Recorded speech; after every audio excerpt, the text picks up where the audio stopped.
On this edition of The American Veteran, the proud history of African American service members. A pilot program designed to improve healthcare outcomes for veterans. Building a genetic bank for healthcare research. And a look back in history to the Tuskegee Airmen.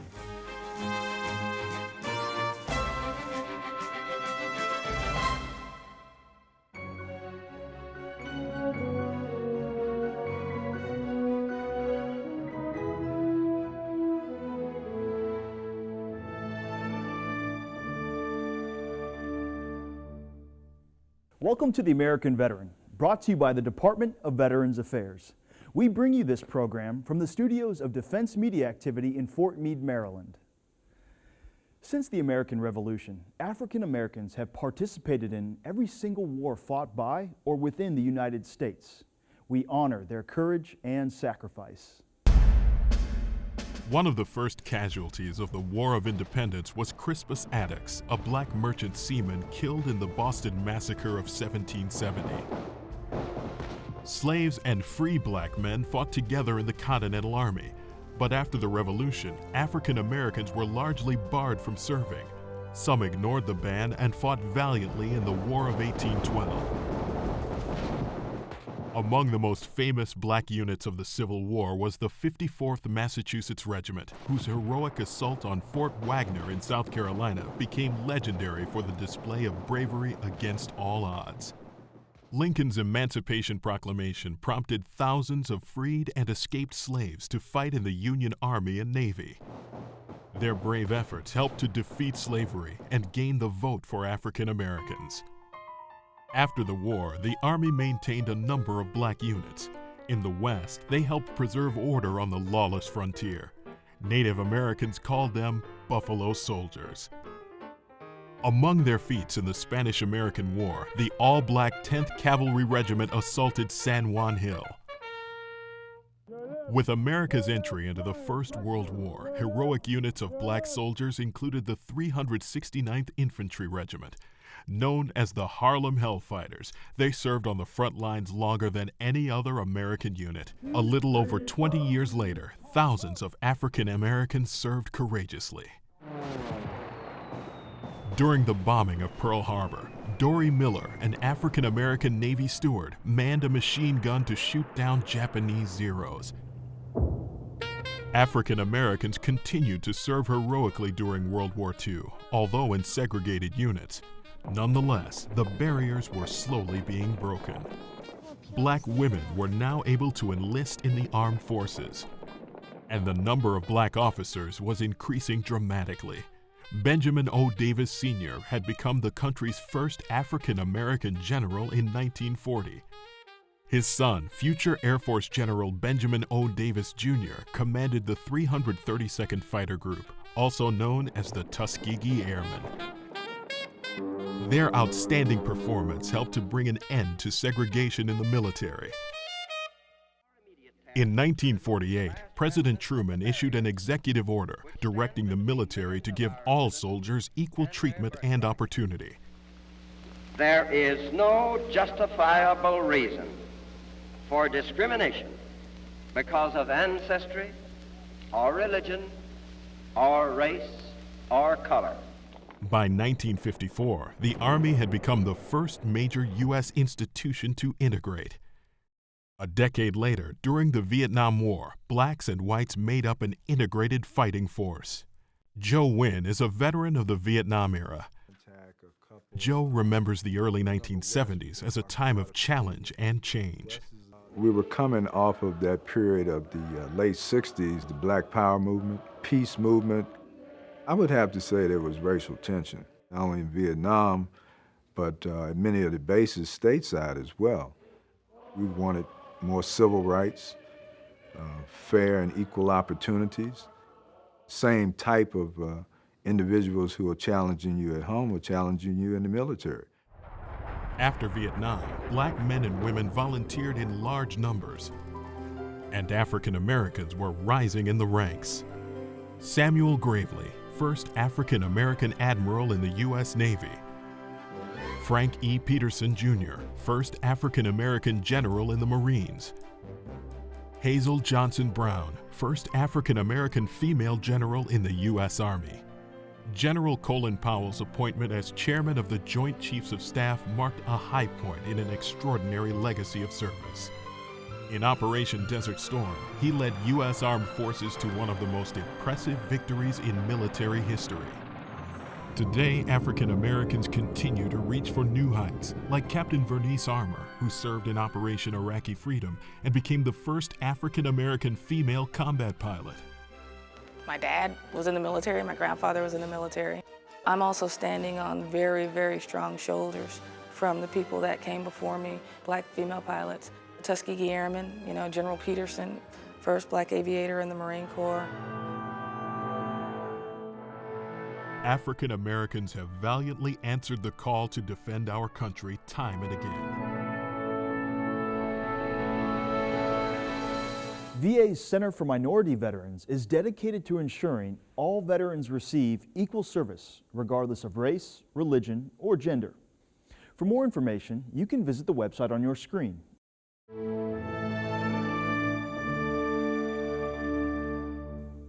At VA, healthcare isn't just about treating injuries or disease. Healthcare is also about focusing on wellness and prevention.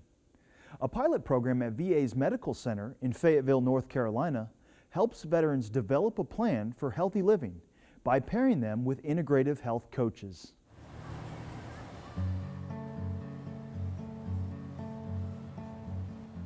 I chose truck driving as a living.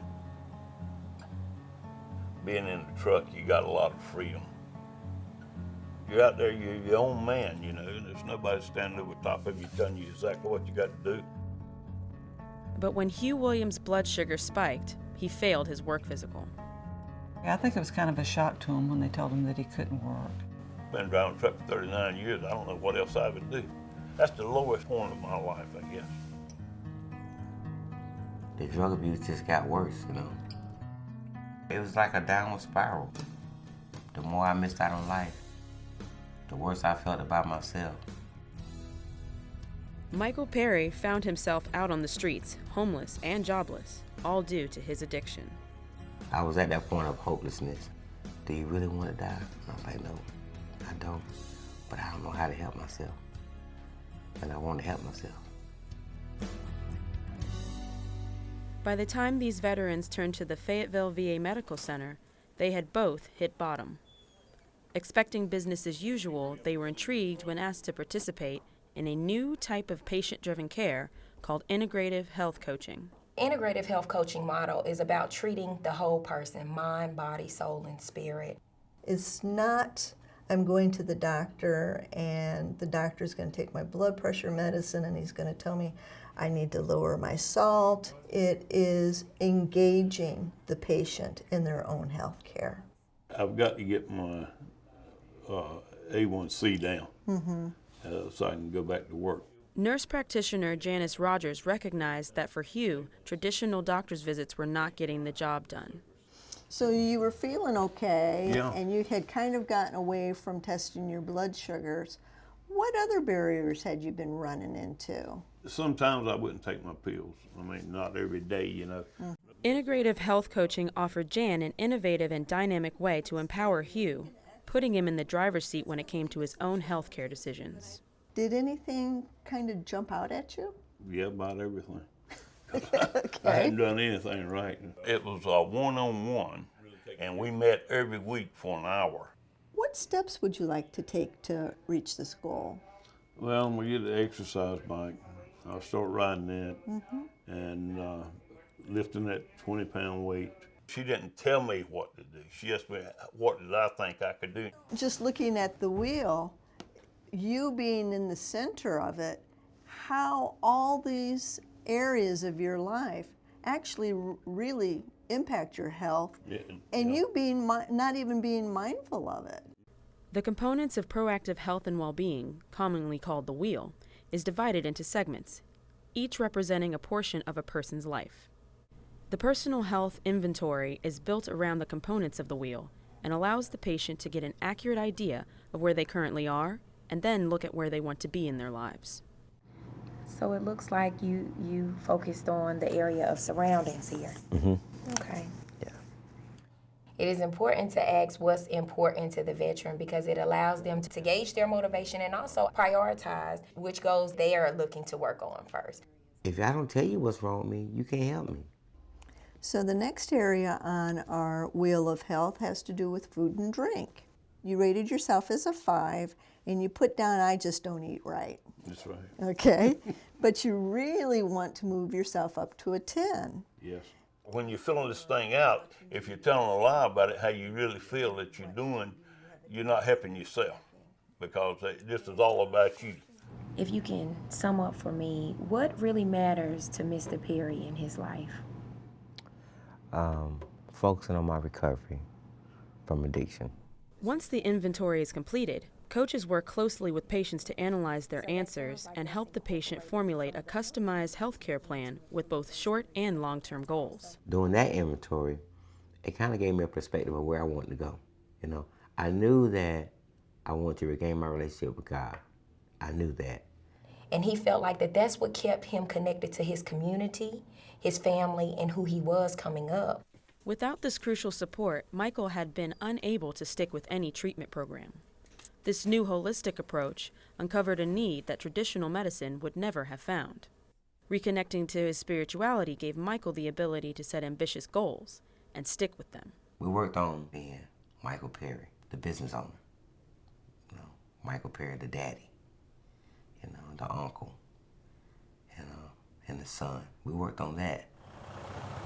Hugh found his motivation somewhere else. Miss Rogers asked me what was important to me. And I told her that working was the most important thing in my life. He likes to be able to provide for his family, and that was a big motivator for him. He wanted to go back out on the road. So his health became personal. As Hugh developed a new healthcare plan that revolved around diet and exercise, Jan was there to help. We sent him to the dietary class. We're going to look at the nutrition label. I have the Cheerios here. I used to never look at a label. And now the first thing I do when I pick up a can of something, I turn it over and look at the label, look at the sodium intake and the sugar. When I lost all that weight and everything, I really felt better. I mean, I was beginning to feel like I was a young man again,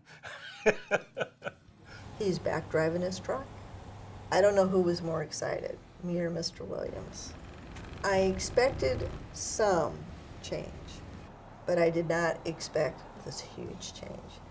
His sessions with Ms. Rogers has helped me to exercise and weight, eating right, and I've lost weight too by doing it. If the VA centers are not using this coaching, they should be, because it really helps. It gives you confidence in yourself and everything else. And, empowered by that confidence, Michael is no longer homeless and has been free of drugs and alcohol for over 9 months. It's a miracle to watch someone transition from who they were before and who they are now. His business is up and operational. Every time I see Marcia, I thank her. That's all I want was my life back. I did the work to get it, but she pointed me in the right direction. Yeah. Bolstered by positive results in places like Fayetteville, VA plans to expand the Integrative Health Coaching program. By studying the relationship between genes, environment, and behavior, VA researchers and practitioners can learn why some people get sick while others do not.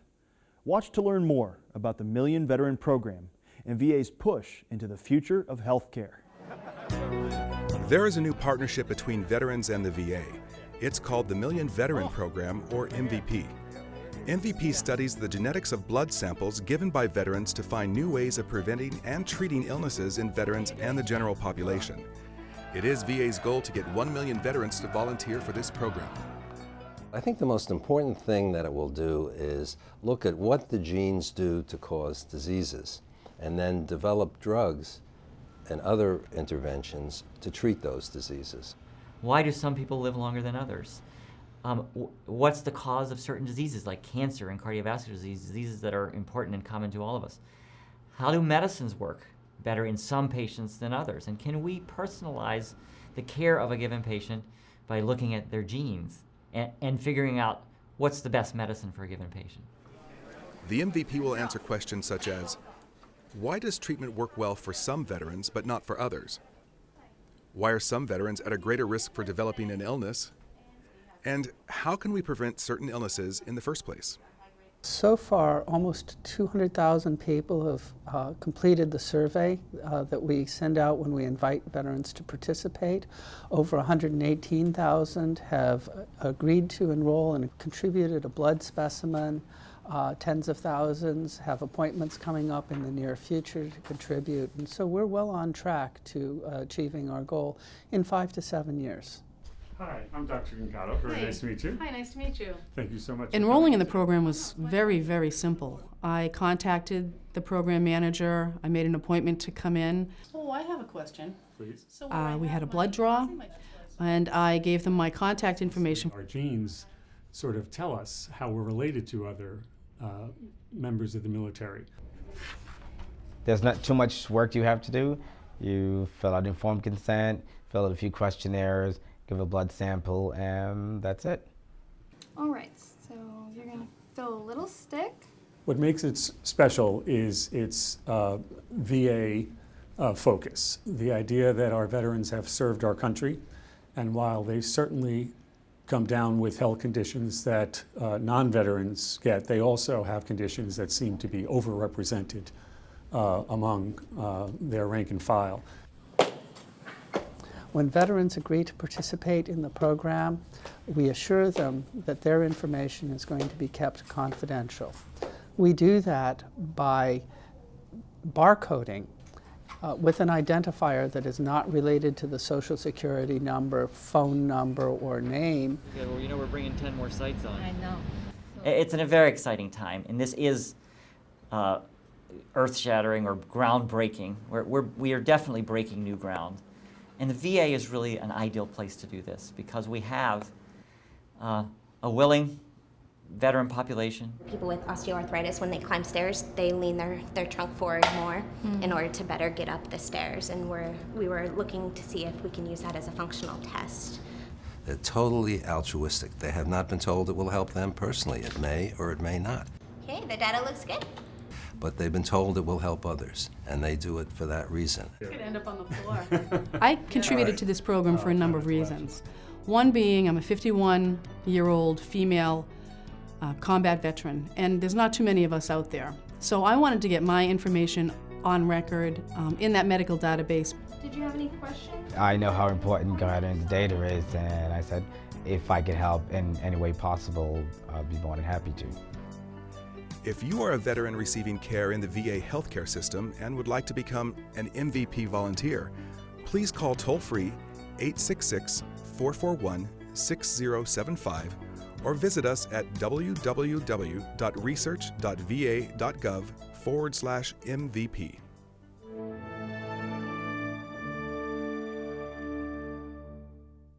Fighting for equality and a chance to prove themselves, the Tuskegee Airmen were the first African-American military aviators in the United States Armed Forces. Colonel Charles McGee shares what it was like to serve in that unit during World War II.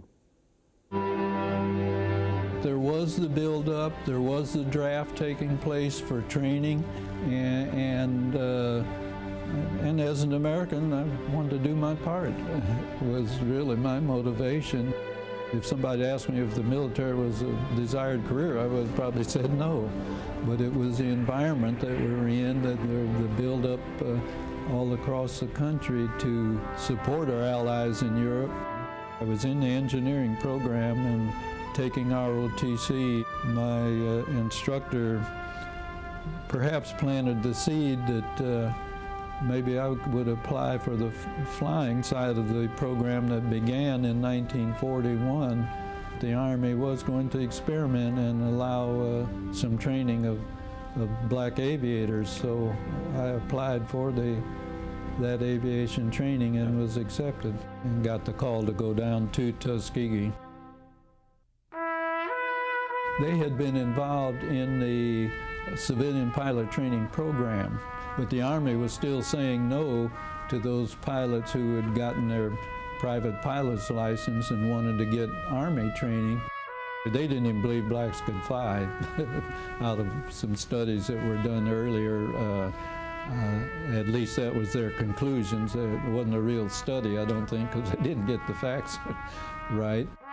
So their policy was not taking blacks into the aviation corps. And the only blacks they were enlisting were entered into service squadrons to do labor. Well, it was authorized in 1940, but they got the training underway in 1941. They had authorized a squadron of training for black pilots, which had not existed in the Army Air Corps. It's something that we had always said, give us the opportunity. Before, we had been told you can't do something, but they had never been given the chance to do it. In July of 1941, 5 young Negroes made aviation history at Tuskegee, Alabama. Now, that first squadron that had been authorized had come down to Tuskegee, and all of the pilots finished their training in that squadron. They proved blacks could fly given the opportunity. Results are soon checked, and the deadly accuracy of these young pilots calls for a hearty congratulations all around. I guess there was a realization they're going to have replacements, so they authorized additional squadrons, and I was assigned and did my training for the 302nd Fighter Squadron. And so we began to form the group, those 3 squadrons, training out of Selfridge Field in Michigan, and left our training combat ready, got on a boat, and we ended up going directly to Italy. There was still, even in the combat zone, there was no mixing of the black and white Air Corps organization. Our job was to stick with bombers, climbing across the Adriatic and across Yugoslavia, then into Germany, Bulgaria, Romania. Those were the target areas, the chemical plants, say, of Regensburg, Germany, Ploesti oil fields in Romania. Once they got on the bomb run, they didn't waver. And whether the flak was there or not, was hang in there till bombs away. We always saluted bomber pilots because you know when a bomber was hit and going down, that's 10 crewmen. Even if German aircraft were up, if they did not attack the bomber stream we were protecting, we didn't always leave the bombers just to try to go after them. If they attacked the bomber stream, then our flights were dispatched to fight them off. The first time you are fully aware that there's enemy fire in and around you, that they are firing, gets your attention. Your adrenaline does flow a little faster. The 332nd, or let's say Tuskegee Airmen, did not lose a bomber to a German fighter that they had under escort. I ended up total combat missions of 136. Well, the word was fighter pilots generally could be brought out of the combat zone after 50 missions. Most of the Tuskegee Airmen ended up with well over 100 missions. Over the time that we were in Europe, 66 pilots lost their life. We had 32 who became prisoners of war.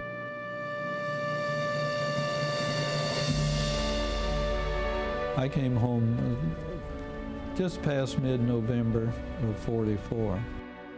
By this time, the combat returnees began to replace the white instructors that had taught us at Tuskegee.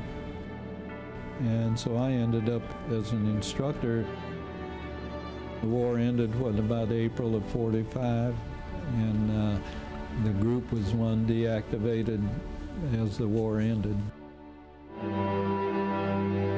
The planning for the Air Force to become a separate service, which took place in 1947, the Air Arm separated from the Army, and our United States Air Force was born.